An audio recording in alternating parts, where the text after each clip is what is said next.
Assalamualaikum warahmatullahi wabarakatuh. Jumpa kita dalam satu siaran yang kita cuba inisiatif untuk gerakan kesusastraan dan dunia kebahasaan Melayu kita pada hari ini. Bersama saya adalah seorang penulis novelis prolific dari negeri Sarawak, iaitu saudara Idris Boy.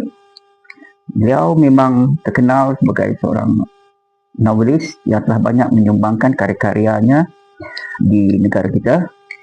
Dan untuk itu saya mengucapkan ribuan terima kasih kepada saudara Dr. Idris Boy kerana sudi menerima undangan saya pada hari ini. Assalamualaikum dan selamat datang, Doktor. Boleh Doktor perkenalkan diri tentang siapa sebenarnya diri saudara dalam dunia penulisan dan kesusastraan Melayu kita? Silakan. Assalamualaikum warahmatullahi wabarakatuh. Sebenarnya saya adalah Idris Boy, lahir di Kampung Kulit Pusat,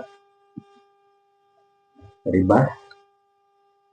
Sebelum saya berkecimpung dalam dunia penulisan ini, sebenarnya saya sudah menulis sejak di penghujung sekolah lagi. Dulu kita pernah dengar Bono Bulletin kan? Ya. Jadi saya pernah menulis bulletin kena bayar RM12, RM12 lah untuk quarter page ya. Ya. Tapi dalam bahasa Inggeris lah. Dan selain daripada saya memang banyak membaca dari dulu sampai sekarang masih lagi baca. Lepas tu bila masuk alam pekerjaan, penulisan tu saya lupakan sebentar. Kemudian bila masuk ke universiti, dunia penulisan saya dilupakan terus lah. Jadi, tapi walau bagaimanapun, masa saya di UPM dulu, saya pernah menulis drama 3 babak.